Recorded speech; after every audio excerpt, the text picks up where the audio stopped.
Hey, it's Barb. And I was going to go out and get on Nick today to show you what I mean. But it's just the weather is just a little too funky. It's like super windy out. So I decided to just do this in here, and I know that you can imagine it. So what I want to talk to you about is how our body parts directly relate to what a horse is doing with their body parts.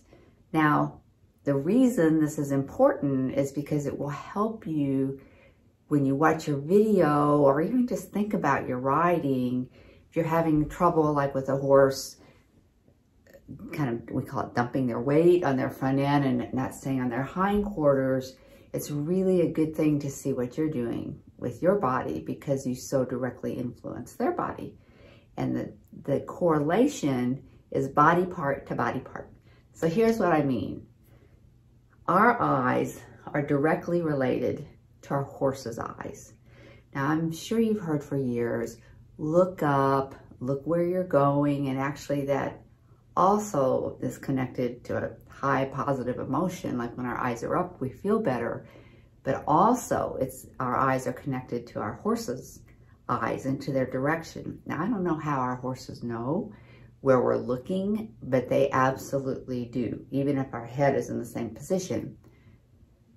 So our eyes connect to where our horse is looking and their focus and where they're going. Next is ears. Now, I can't put my ears back, or at least I can't show it on the outside, and I can't put my ears forward.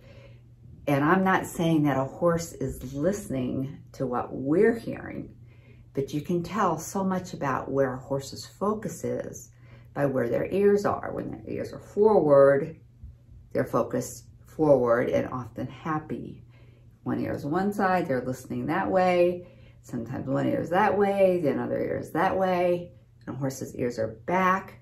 Sometimes it's just a little bit about their personality, or they might, if they're just kind of back a little, then they might just be paying attention to us and kind of trying to figure out what we're doing. Or if they're really laid back, they might be mad, or they might be hurting somewhere in their body. But anyway, the ears for a horse, they listen just like we use our ears to listen. The next thing is our shoulders. Now, our shoulders so directly impact what a horse does with their shoulders. If we lean forward too much, then a horse tends to what we call dump their weight, shift their weight to their forehand, and then often it takes their balance away from their hindquarters and causes difficulties in movement because they have lost their balance on their hindquarters. Sometimes if you have heard about a horse dropping their shoulder, just pay attention to what you're doing with your shoulder, because most of the time when we do this with the shoulder, then that causes a horse to put weight on that shoulder. Next comes our back.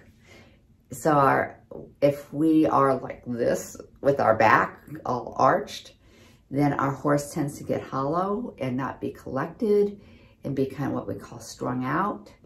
And so we want to have this like soft alignment in the saddle, shoulders over hips, over ankles.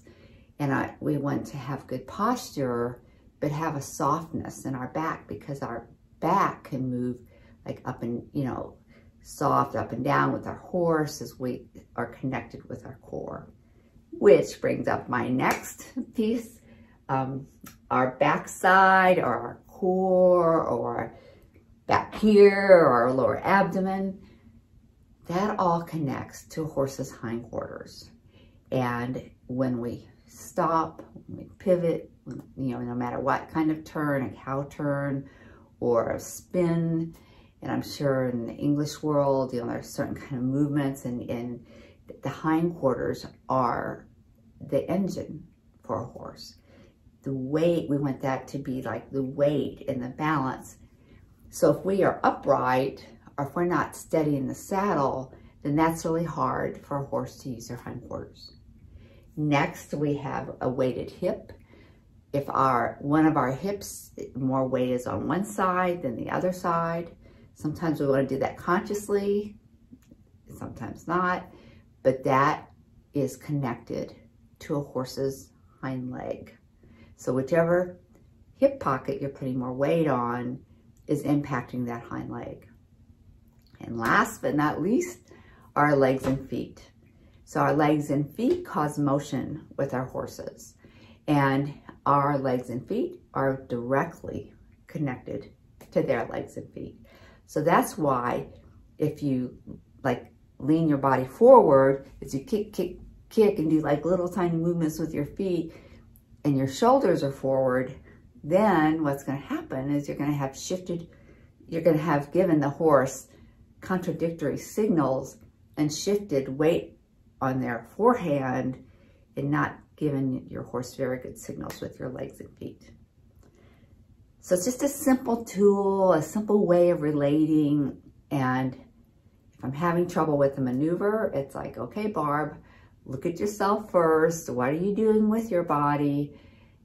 Where do you need to make adjustments? Are you being correct yourself? And I make that adjustment first and focus on that as I make adjustments with my horse. So I hope that's helpful. I think it's super interesting. And leave a comment for me if you do the same. And I hope you have a great week.